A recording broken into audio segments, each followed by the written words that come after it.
તો મારો જે સોસ છે એ એકદમ સરસ ઠંડો થઈ ગયો છે. હવે એની અંદર જે આપણે પોટલી રાખેલી હતી એને હાથની મદદથી આ રીતે નીચવી લેશું. એટલે એકદમ સરસ બધું જે આનો રસ છે અને જે ટેસ્ટ છે, સ્મેલ છે, એ બધું અંદર એકદમ સરસ એબ્ઝોર્બ થઈ જશે. અને એકદમ સરસ મિક્સ કરી લઈશ. હવે આપણે એને બોટલની અંદર ટ્રાન્સફર કરી લેશું. તમારી પાસે પિઝા સોસની બોટલ હોય તો એની અંદર પણ તમે ટ્રાન્સફર કરી શકો છો, અથવા કોઈ પણ એક બાઉલની અંદર પણ. ચાલો તો ફટાફટ જોઈ લઈએ કે આ પિઝા માટેનો સ્પેશિયલ ટમેટો કેચઅપ છે એ કઈ રીતે બને છે અને આ સિક્રેટ પોટલી શું છે. તો ચાલો ફટાફટ શીખી લઈએ.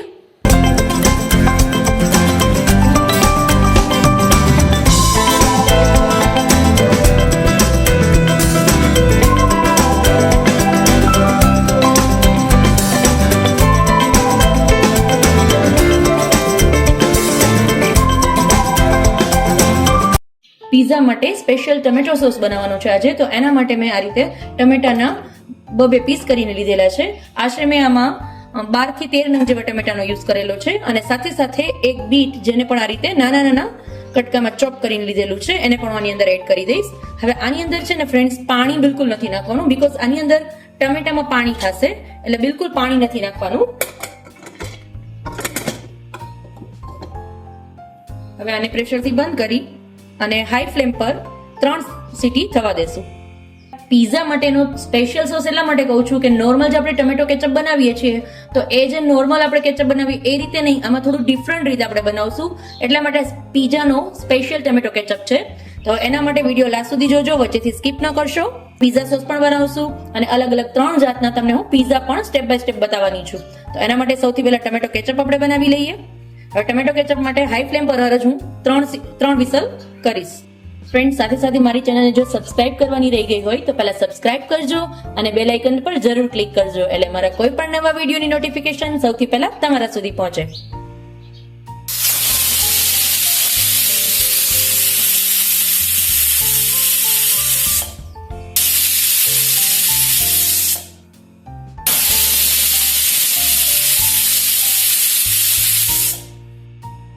મારું કુકર છે એકદમ સરસ ઠંડુ થઈ ગયું. પછી મેં બધાને બ્લેન્ડર મારી ક્રશ કરી અને ગાળીને લીધેલું છે.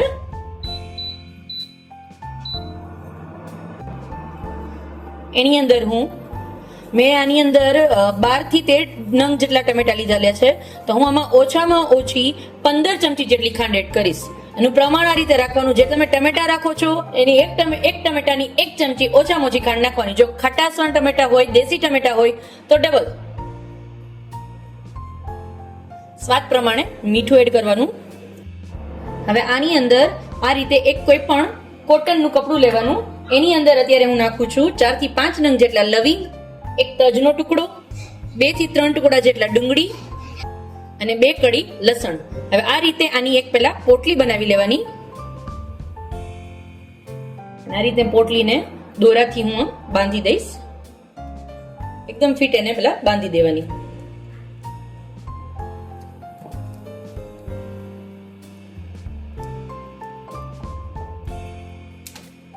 અને આ પોટલીને આની અંદર હું એડ કરી દઈશ.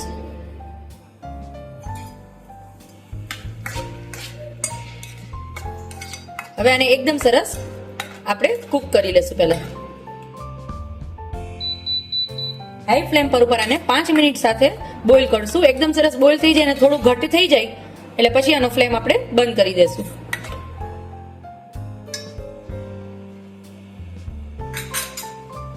હવે આ જે પોટલી નાખવાનું રીઝન ફ્રેન્ડ્સ એ છે કે આપણે જે પિઝાનો માટેનો ટમેટો કેચઅપ બનાવીએ છીએ, સ્પેશિયલ પિઝા માટેનો ટમેટો કેચઅપ, તો એના માટે એકદમ સરસ ડિલિશિયસ ટેસ્ટ આવે એના માટે આ પોટલી નાખેલી છે.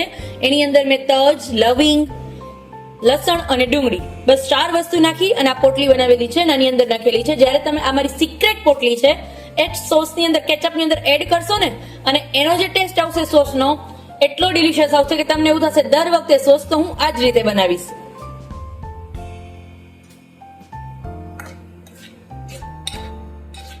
સાથે સાથે ફ્રેન્ડ્સ, જો મારી ચેનલને સબસ્ક્રાઇબ ન કરી હોય તો પહેલા સબસ્ક્રાઇબ કરજો અને બેલ આઇકન પર ક્લિક કરવાનું ભૂલશો નહીં, એટલે મારા કોઈ પણ નવા વિડીયોની નોટિફિકેશન સૌથી પહેલા તમારા સુધી પહોંચે. હવે આને એકદમ સરસ બોઇલ કરી લઈશ અને થોડું એવું ઘટ થશે એટલે આનો ફ્લેમ બંધ કરી અને રાખી દેશું. એટલે આપણો જે કેચઅપ છે, ટમેટો કેચઅપ, એ રેડી છે. તમે જુઓ એનો લુક કેટલો સરસ આવે છે, એકદમ સરસ રેડ કલર છે, બીકોઝ એમાં આપણે બીટ પણ નાખેલું છે, એટલે હેલ્ધી પણ છે.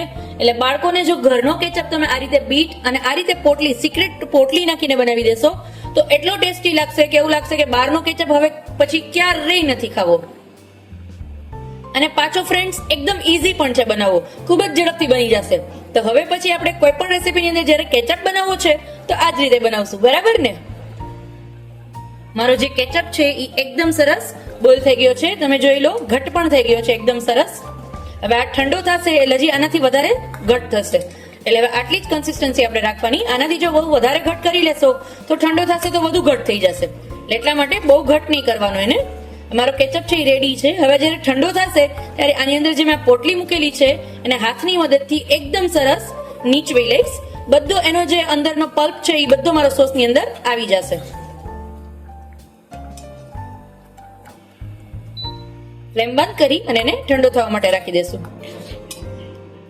તો મારો જે સોસ છે એ એકદમ સરસ ઠંડો થઈ ગયો છે. હવે એની અંદર જે આપણે પોટલી રાખેલી હતી એને હાથની મદદથી આ રીતે નીચવી લેશું.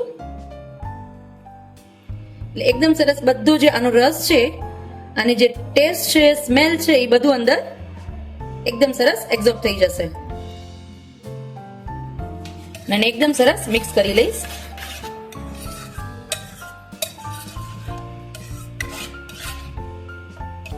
તો રેડી છે મારો એકદમ ટેસ્ટી અને લુકવાઇઝ સુપર ડિલિશિયસ લાગતો એવો પિઝાનો સ્પેશિયલ ટમેટો કેચઅપ. મજા પડી ને? તો ફરી મળીશું એક નવી રેસિપી સાથે. ત્યાં સુધી આવજો.